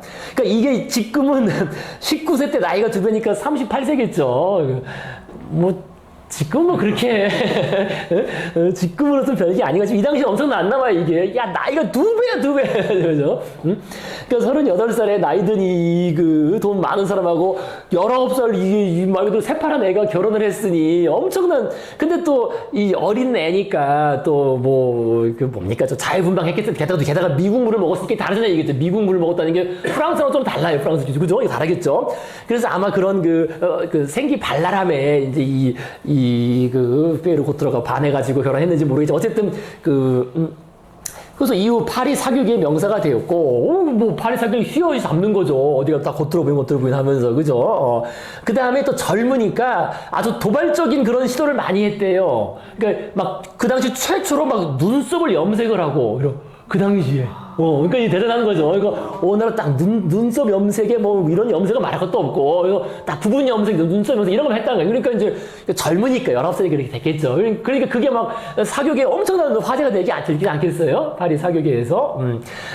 그래서 어쨌든 이 결혼 때부터 커다란 화제가 되면서 당연히 이제 안 좋은 이제 뒷소문이 엄청 많겠죠. 그렇게 되면 저가 말이야 완전 여우가 어떻게 해서 이제 그렇겠죠. 이거를. 사실 요 부분이 중요한 부분입니다. 그래서 결혼 때부터 어쨌든 커다란 화제가 되면서 뭔가 끊이지 않았는데, 자, 그런데 어쨌든 파리 사교계의 대단한 사람이니까 이제 이 서전트가 저 사람을 그리면 내가 쌀롱전에서 주목을 받겠다 해가지고 이제 그린 거예요. 그런데 이렇게 그림을 그려가지고 이 작품을 했더니 여기 쓴 것처럼 뾰족한 콧날을 강조. 그래서 옆모습인 겁니다. 그죠? 콧날을 강조하기 위해서 옆모습으로 콧날 탁 뾰족하게 이렇게 딱 콧날을 강조한 부인의 전진토상화를 완성하였고 야심차게 출품하였지만 그림을 본 거의 모든 사람들의 반응은 대단히 부정적이었다는 거예요. 그래서 프랑스어로 들을 수 있는 비속어는 다 들었다고 합니다. 이건 뭐 완전히 뭐. 근데 그 이유는 간단해요. 이게 곧들어 보니 건수가 잡힌 거예요, 건수가. 이게 아주 그렇게 아름답게 그린 게 아니고 뭔가 좀 그림도 좀 약간 이상하긴 하지만 결국 이거죠. 당시 고트루 부인이 집중적으로 시기를 받는 인물 사실은 그죠? 다들 앞에서는 다들 크게 이러고 하고 어쩌고 하고 화제가 됐지만은 그렇잖아요. 이 생판 모르는 이 미국 남부 이 프랑스가 보기에는 미국은 완전 촌놈입니다. 그죠? 미국 남부 이 촌녀가 어디 와가지고 말이야 이 어떻게해서 꼬리 쳐가지고 꼬셔가지고 말이야 결혼했는데 이게 근데 이거 뭐냐? 야 이게 그 다 드러난다. 이제 이래서 꼬셨구나 막 해가지고 이제 그죠? 이제 어쨌든 집중 시기를 받으니까 이제 한번 건수가 잡힌 거야. 건수가 잡히는 바람에 사람들이 다 그냥 그림 자체보다는 사실은 그죠? 그 시기심이 폭발해가지고 막 비난을 퍼부은 겁니다. 퍼부었습니다. 자 그래서 이 그림을 이제 확대한 걸 보면 이렇게 정말 콧날을 뾰족하게 그렸죠, 그죠? 이렇게 강조하는 이런 그림인데요. 그러니까 이제 그 당시 비판들이 이런 거예요. 완전히 드러난 어깨, 너무 깊게 파인 이 드레스, 그죠? 드레스라든지 한쪽 어깨끈이 흘러내려 너무 외설적. 이건 나중에 이제 고쳐서 그린 겁니다. 고쳐서 여기 표현 원래 여기 이쪽으로 이렇게 흘려져 있었어요. 흘려서 이렇게. 그러니까 옆으로 한 번 더 너무 홀라당. 여기 실제로 이렇게 표현하니까 이렇게 딱 이런다는 거지 이게. 이게 이래서 이게 꼬셨다 이런 식으로 막 야 이게 탁탁 이래가지고 이게 무슨 말씀인지 아시겠죠? 그래서 이런 식으로 이게 한쪽에 내려가 있어 원래 내려가 있었어요. 나중에 고쳐 그린 거예요. 막 이런 식으로 사람들 갖고 막 놀고 막 이러죠. 그다음에 뭐 피부색이 실제로 그 당시 엄청난 이제 피부 화장까지 다 했다 그래요. 그러니까 그걸 이게 말이야 시체 같아 막 하고 또 오른팔이 어색하게 비틀어져 있다. 좀 약간 어색하죠, 여기 그죠? 오른팔 이렇게 짚고 있는 게 약간 어색한 요거 오른팔 요런 것도 핑계를 잡고 또 그다음에 또 귀도 너무 붉어요, 여기도 그죠? 귀는 또 왜 이렇게 붉어 등등 어쨌든 이게 뭐 온갖 악평과 악담들이 막 쏟아진 겁니다, 이런 이게. 자, 그래서요, 이런 악평과 비웃음에 이 고트로, 이 부인 측은, 나한테 그림을 내려달라고 요청했는데, 안 되겠다 해서, 자기가 그렸으니까, 흘러내린 어깨끈을 올려서, 그죠? 올려서 고쳐 그린 후, 제목도 이제 마담 그 고트로가 아니라 이제 이름은 X, 이러고 이제 바꾸었습니다. 하지만 뭐 이미 다 봤는데, 그죠? 차가운 반응과 비웃음은 멈추지 않았고, 결국 서전트는 이제 파리에서 초상화 준비한지 안 되겠다. 너무 욕 많이 먹어서 포기하고, 런던으로 옮겨갑니다. 원래 옮기려 계획이 있었는데 이 사건 때문에 그냥 런던으로 옮겨간 겁니다. 그래서 요게 이제 원래 그림은 남아있진 않아요. 원래 그림은 요 된 부분이 남아있지가 않고 그 전에 작업했던 그림 중에 요런 작업한 그림이 있더라고요. 마담 엑스를 위해 연구로 그린 그림. 그러니까 어깨끈의 위치가 이쪽이 없잖아요. 지금 아마 이렇게 돼 있었겠죠, 그죠? 이렇게 돼 있었겠죠. 연구로 그린 이런 그림입니다. 그래서 어쨌든 요거는 나중에 이제 고쳐서 그린 그림입니다. 올려서 고쳐서 그리고 제목도 마담 X 이렇게 바꾸었지만 이미 뭐 하지만 어쨌든 이렇게 커다란 화제를 불러 모았기 때문에 유명해진 거예요. 유명해진 겁니다. 자, 그래서 이런 고트로 부인 그리고 그래서 어쨌든 이제 그 전신 초상화예요. 그래서 이렇게 항상 이 실물 크기를 항상 그렸어요. 이렇게 그 그림이 이제 자기가 이렇게 그러니까 파리 스튜디오에 있는 서전트 그러니까 사진 찍은 거죠. 사진 1885년이요. 이미 이제 이건 크게 소란이 났고 자기 스튜디오로 가져와서 이렇게 놓고서 사진을 찍은 겁니다. 그래서 커다란 스캔들이 있었지만 그럼에도 불구하고 서전트는 이 그림을 자신의 최고 작품으로 여겼습니다. 자기가 그래도 결국 이것 때문에 유명해졌으니까 사실 이것 때문에. 그래서 1916년 메트로폴리탄에서 이 그림을 구입하기 전까지 애장을 했는데 어쨌든 메트로폴리탄 이 그림을 구입해가지고 이제 메트로폴리탄에 있습니다. 그죠? 자, 그래서 이런 게 있었고요. 자, 그 다음 이제 보시겠습니다. 읽어보시겠습니다. 181페이지 계속 그죠? 그래서 그게 마담 X와 연관된 그런 스캔들이었고요. 서전트는 자신의 부유한 고객들이 생기발랄해 보이도록 자연스럽게 포즈를 취하게 하는데 탁월한 재능을 가지고 있었다. 그에게 내면의 모습도 묘사되지 않겠느냐고 묻자 여기 내면의 모습이라는 게 여기 그냥 나온 게 아니라요. 그 당시에 그 상징주의가 또 유행했습니다. 미술계에서요. 이거 상징주의를 염두에 둔 그런 발언이에요. 야, 어떤 의미죠? 내면의 어떤 그래서 의식의 세계 이런 거를 드러내야 되는 거 아니냐? 상징주의가 하듯이 그 당시에 같은 시대에 상징주의 유행했어요. 라고 묻자 서던트는 내면이라는 것이 보인다면 그리겠다. 나는 보이는 것만을 그릴 뿐이다. 라고 대답했다고 합니다. 그런데 벌써 여기에서도 그게 좀 읽히죠. 그 당시부터 야, 서던트 그림은 뭐 이따 나오겠지만은요, 뭐 좋긴 하겠죠, 뭐 예쁘긴 하지만 이게 좀 시대착오적이지 않느냐? 이거 옛날 거 아니냐? 뭔가 훌륭하지만 예술은 아니지 않느냐라는 얘기 막 나옵니다. 좀 이따 나올 겁니다. 자, 여기 이제 그런 식의 얘기인 겁니다. 그 얘기 내면의 모습도 그려야 되지 않겠느냐? 상징주의도 아니고 이건 뭐 겉모습만 예쁘게 그려서 뭐 하냐? 이제 그런 얘기가 나온 겁니다. 상류사회의 기록. 위트가 넘치는 세련된 신사였던 서전트는 상류사회의 분위기에 완벽하게 어울리는 사람이었다. 그 자신이 이미 상류사회인 거죠, 거의. 그죠? 그 어울리는. 그는 보통 부유한 상류계층의 인물을 주로 그렸는데 그들의 집을 배경으로 하여 인물이 근사하게 보이도록 그리는데 탁월한 기량을 발휘했다. 그의 초상화는 주로 중국 명나라 시대의 도자기나 세틴 옷감, 붉은 벨벳 커튼, 반짝이는 금장식 같은 호사스러운 장식물을 배경으로 한 전신상이다. 좀 이따 좀 보시겠고요. 그 왼쪽에 있는 그림 그거 먼저 보시겠어요? 그죠? 스트록스 부처상은 원래 커다란 개를 데리고 반다이크 풍의 포즈를 취한 요 반다이크는 122페이지 있습니다. 잠깐 보실까요? 복습해야죠. 우리 작구리가 122, 123페이지 있습니다. 그죠? 122, 123, 그죠? 123페이지에 이제 그림들이 있네요. 그러니까 122페이지에 반데이크 비공식적이면서도 공식적인 초상화, 영국의 왕실 화가였어요. 네덜란드 출신의 그 화가였지만 영국으로 건너가서 찰스 1세, 그죠? 123페이지에 찰스 1세의 그 초상화가 있습니다. 사냥 중인 찰스 1세, 그죠? 물론 찰스 1세 나중에 그 목 잘려 죽죠, 그죠? 그 크로멜한테, 그죠?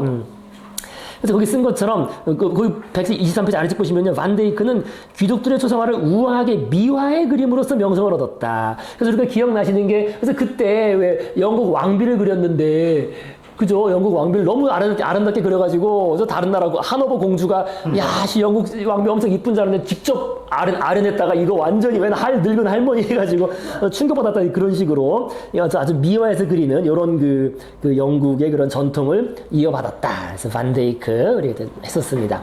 자, 다시 이제 오시면요, 181페이지 오셔서요, 181페이지 맨 밑에 줄. 그래서 그 왼쪽에 있는 스트록스 부처상은 원래 커다란 개를 데리고 반데이크 풍의 포즈를 취한 스트록스 부인만을 그릴 계획이었다. 그러나 적절한 개를 찾을 수 없었기 때문에, 이 적절한 개라는 게 뭐겠어요? 이게 좀 이따 나오겠지만 이게 이 실물이 중요합니다. 실물로 우아한, 그만큼 우아한 적절한 그거를 못 찾은 거예요, 그거를. 그래서 좀 이따 보시면 아시겠지만 이게 다 이 옷이나 이런 게 다 실물입니다. 그냥 상상으로 그린 게 아니에요. 개 대신 남편을 개 대신 남편이니까 남편이 개만도 못하게. 내가 그랬는데. 자, 계속 읽으시면 182페이지 메뉴에, 그러나 적절한 개를 찾을 수 없었기 때문에 그녀의 남편을 대신 그려 넣었는데 희미하고 명암이 깊은 그의 얼굴을 보면 나중에 그랬으면 알 수 있다. 서던트는 빳빳한 옷감을 입고 있는 부인상에 주의를 쏟았는데 그녀의 얼굴은 지성과 매력으로 빛나고 있다. 날카롭게 주름이 잡힌 치마는 그녀를 날씬하고 키가 커 보이게 하며 서던트의 깨끗한 선 디자인은 강조하고 있다. 이와 같이 게인즈보로와 레이놀즈의 뒤를 잇는 우아한 초상화로 인해 서던트는 미국과 유럽 양쪽에서 명성을 날렸고 그 상류층의 특히 문화적인 가교 역할을 했다는 거예요. 그러면서 인상파를 소개시켜주고 또 그 그림을 이렇게 자기가 직접 구매하기도 하고, 왜냐면 자기가 사주면 돈 들고 또 남들 추천하기도 하고 그랬다는 겁니다. 자, 그래서요. 181페이지 다시 보시면은요, 181페이지 그 서던트 스트록스 부처상, 그죠? 서던트는 상류사회 초상화를 우아한 방식으로 했다. 우아하게 하는 방식의 대표적인 방식이 뭡니까? 우아하게 하는 거, 우아하다, 엘레강트. 엘레강스, 그죠? 엘레강. 응? 우아하게 하는 대표적인 방식이 뭡니까? 우리 배웠잖아요. 응? 우아하게 표현하는 것. 응? 그러니까 실제 길이보다 길쭉하게 그리는 거죠. 이게 우리가 마니에리즘 할 때 했잖아요. 그죠? 그죠? 109페이지에 보시면요. 그죠? 109페이지. 왜, 마니에리즘, 긴 목의 성모 있잖아요. 응?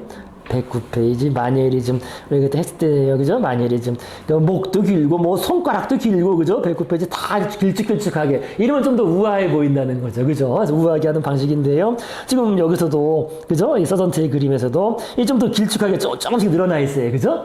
이 부인이 그죠? 좀 더 다 길쭉길쭉하게 허리, 다리, 뭐 팔, 머리 다 목도 길쭉하게 우아하다는 게 그런 대표적인 기법이 되겠습니다.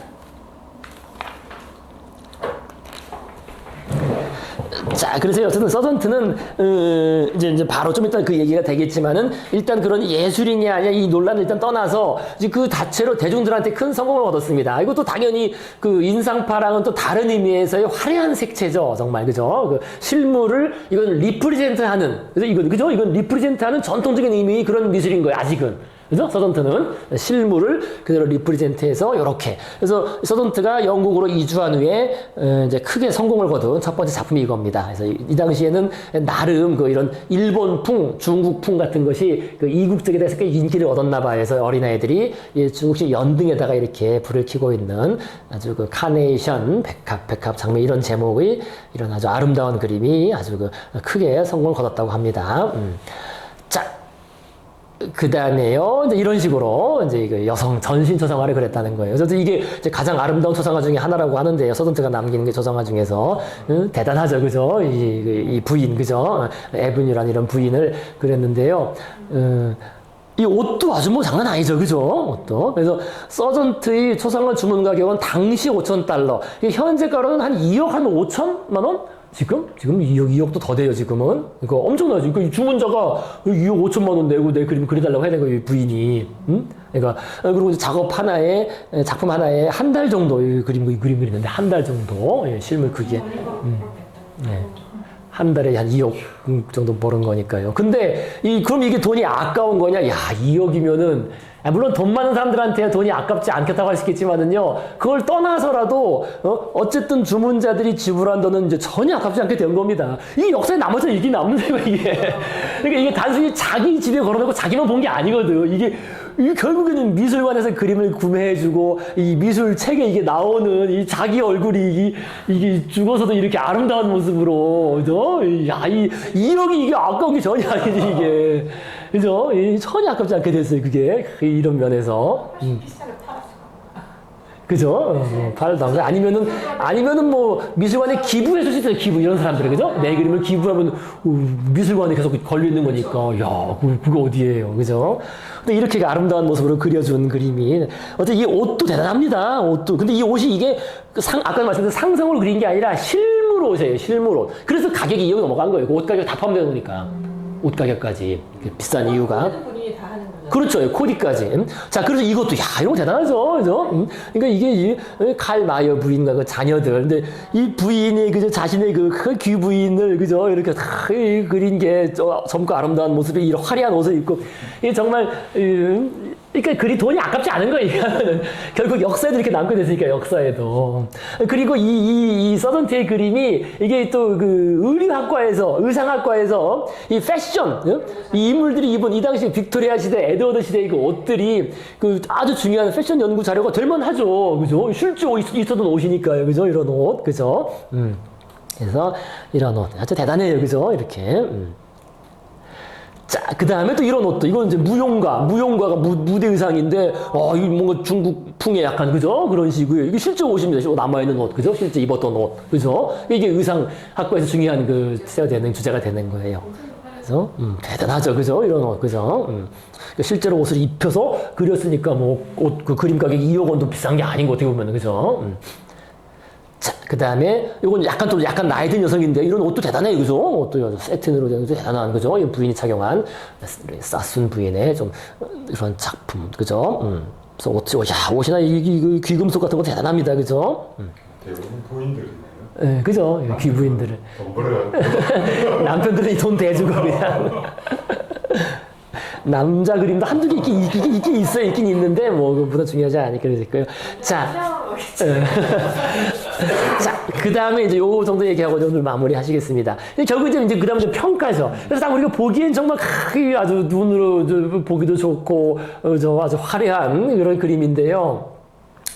결국 그 시대가 이 소문자 아트와 대문자 아트의 갈림길이었다는 겁니다. 결국에는 이 갈림길, 그죠?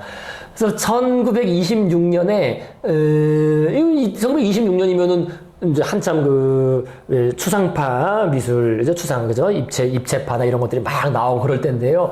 어쨌든 영국 비평가 로저 프라이는 이 사람이 아마 수능 지문인가 나와서 유명해졌어요. 쓸데없이 수능 예술 지문에 쓸데없이 어려운 지문 내잖아요, 그죠? 그러니까 이 프라이는 서전트의 작품에는 미학적 퀄리티가 회려되어 있다. 라고 평가를 했다는 겁니다. 그러니까 이 사람은, 이 영국 비평가, 이 사람은 미술평론가는 이 현대예술관념을 가졌던 거예요. 현대적 예술관념. 예술이란 예술. 그래서 이런 식으로 이제 실제 구절이, 야, 서던트는 정말 원더풀. 야, 이 그림 대단하다. 그죠? 그림 대단하다. 그러나, 이 놀라운 퍼포먼스가, 이 서던트가 그린 이 놀라운 퍼포먼스가 어떻게 예술가의 퍼포먼스와 혼동되었던 것인지 최고로 놀랍다. 그죠? 그러니까 이 놀라운 그림인데 이거를 예술이라고 여긴 게 더 놀랍다. 그러니까 이거는 예술이 아니라는 거예요, 이 사람은. 그죠? 그러니까 이 평가는 벌써 이미 현대적 예술관념, 그죠? 그러니까 사물을 있는 그대로 예쁘게 그리는 거, 이건 예술이 아니다라고 생각을 이미 하고 있는 거죠. 이미. 그죠? 20세기 초에는요. 그래서 서던트는 결국 예술가는 아니라는 거예요. 이건 그냥 스킬, 기술자, 그죠? 장인에 불과한 예술가는 아니다. 즉, 서던트는 현대적 예술관념에 부합하는 예술가. 여기서 이제 대문자를 써야 되겠죠, 그죠? 대문자의 의미의 아티스트는 아니다. 이거는 그냥 기술가, 장인이고, 그냥, 그죠? 엔터테이너, 그죠? 즐겁게 해서 그런 그림 그린 사람이지. 이런 식의 이제 그 당시 이제 서던트 말기에 평가가 있었습니다. 그러니까 이게 바로 이제 이 아트의 갈림길인 거예요. 한마디로 서던트는 이제 이 소문자 아트인 거죠. 그죠? 서던트는, 그죠? 우리가 그냥 대상을 예쁘게 그 그림 주문자의 그 의도를 가지고, 그 주문자를 예쁘게 그려서 남겨준다라는 그 실용적인 의미로 그린 건데, 아주 뛰어난 기술로. 근데 이건 대문자 아트, 그 자체를 위한 건 아니다. 라는 식으로 이제 평가절하했다는 겁니다. 그런 식으로. 그러니까 이게 그 시대의 갈림길에 있었던 사람인 거예요, 서던트가. 그죠? 그 아트와 아트가 갈라지는 그 갈림길에. 그래서 서던트에 대한 비판은 20세기 전반기에 이런 식으로, 요 당시에 20세기 전반기는 아까도 말씀드린 것처럼, 그죠? 추상미술이 막 전성기를 구가하고, 그 다음에 엘리트 예술이 형성되고, 그다음에 피카소 나오고, 그 다음에 그 잭슨 폴록으로 이어지는, 그죠? 그 시대에는 이제, 저거는 그냥 엔터테인먼트다. 그죠? 눈요깃거리다. 예술이 아니라고 그런 식으로 평가절하됐는데, 그러나 50년대 이후로 서던트의 명성과 평판은 꾸준히 점점 더 높아져 왔다. 이 이유는 간단하죠. 그죠? 사람들이 좋아한다. 눈을 호강시킨다 해서 오늘날에는 뭐 그런 식으로 특히 뭐 의상학과나 이런 데서는 더 많은 관심을 가지고 보고 있다는 겁니다. 그리고 이렇게 뭐 예술책에도 나오고요. 그래서 어쨌든 요건 뭐 나중에 우리들의 이제 평가할 얘기고요. 어쨌든 그 당시 평가가 그랬다. 이렇게 정리해 볼 수 있겠습니다. 자, 그러면은요, 그럼 시간 관계상 요거 하나만 더 하고 마무리합시다. 요거 하나만. 그래서 거기 그 182페이지에요. 왼쪽에 알아두면 편리한 미술 용어들이라고 되어 있는데요. 요거 약간 뭐 이렇게 명확하지가 않고요. 요거 그냥 이게 다 뭐 보실 필요가 요거만 아시면 되겠습니다. 요렇게 이제 미술계에서는 표현을 하기 때문에 요거만 알아두시면 되겠습니다. 그러니까 우리가 지금 추상미술이 왜 나왔는지 아시겠죠? 추상미술. 그러니까 특정한 사물이나 대상을 리프레젠트 하는 게 아니라, 그죠? 그냥 선과 색채, 형태, 질감 등 시각적 요소들의 배열을 통해 감상자들로 하여금 어떤 미적 감각이나 정서를 불러일으키는 것을 추구하는 미술. 그러니까 이 추상미술은 그냥 화면 자체밖에 없는 거예요. 그러니까 그렇게 이해하시면 쉬워요. 그죠? 화면 자체를 놓고 그냥 즐기는 게 그냥 그게 미술이다. 그죠? 화면 자체의 그 선, 색채, 형태, 질감. 그래서 이제 왜 추상이냐? 앱스트랙트라는 건, 추상이라는 것은 결국 빼버린다는 건데, 여기서 물론 추상은 추출한다는 거예요. 그죠? 물론 빼버리니까 추출하겠죠. 그러니까 실제 대상이 가진 구체적인 요소들은 다 빼버리고, 거기에 어떤 선, 면, 색채, 질감만 뽑아가지고, 그걸 이제 그 편집하는 거죠. 리어레이지먼트. 그죠? 그 배열하는 것. 그래서 추상이라는 것이 한편으로는, 그죠? 한편으로는 있는 그대로 가져오는 게 아니라 구체적인 요소들을 구체적인 거를 빼버리고 뽑아낸 것. 자, 그 다음에 두 번째는 요건 아까 했었죠. 의미나 주제 자체도 그냥 빼버리는 거예요. 그죠? 이거 의미 이런 거 없다. 뭘 리프레젠트 하는 게 아니라 그것을 다 빼버리고 그냥 그 자체로 우리가 미적인 어떤 그 미적 감각이나 정서를 느끼면 되는 거다. 라는 그런 겁니다. 이 추상미술. 자, 그런데 이 추상의 반대말이 우리가 일상적으로는 추상적이다. 반대말이 뭡니까? 우리 소장님, 추상적 반대말은 구체적이라 그러잖아요. 근데 미술계에서는 구상이라 그래요. 그래서 요거를 잘 아시면 됩니다. 구상. 그러니까 추상, 요거 한번 맞춘 것 같아요. 이거를. 물론 구상이라는 말도 있기는. 근데 우리 이제 일상적으로는 구체적이라는 말을 더 쓰잖아요. 근데 여기서는 그냥 추상이란 말에 대꾸로 그래서 구상미술합니다. 구상미술. 그러니까 여기 구체적인 미술이에요. 구상미술. 요걸 이제 아시면 되겠습니다. 구상미술. 그러니까 재현적인 미술. 또는 우리가 조형미술이라고 하는데, 사실 이것도 모르겠어요. 이건 아마 일본 사람들이 번역한 건데, 이게 히스토리, 그 일본의 그 번역 히스토리를 모르겠어요. 제가 요거는 안 찾아봐서, 일본 그쪽 계열을. 근데 어쨌든 요거는 구상미술은 어떤 사물이나 대상을 리프레젠트 하도록 하는, 그죠? 구체적인, 그죠? 구상이라는 게 갖출구, 모양상. 그러니까 사람이 감각을 통해 알아볼 수 있는 형체나 내용을 이제 갖추고 있는, 그죠? 모양이나 형체를 갖추고 있는 그런 미술이 이제 구상미술이고, 요 반대말이 추상미술이고, 그래서 우리가 그 미술계에서는 그 구체미술이라고 안 하고 구상미술이라 한다. 요거 이제 요 용어만 아시면 되겠습니다. 그러니까 추상미술, 구상미술. 그죠? 그래서 지금 미술은 점점 추상미술로 가게 되었다. 그리고 거기에는 중요한 비유가 음악과 우리가 한번 같이 비벼볼 수 있지 않겠느냐라는 그런 꿈이 있었다. 그런데 그게 쉽지가 않다. 그 정도 얘기로 정리가 되겠습니다. 자, 오늘은 여기까지 하도록 하시겠고요. 이제 다음 시간에 우리 건축 얘기 나옵니다. 건축. 여기 건축. 건축.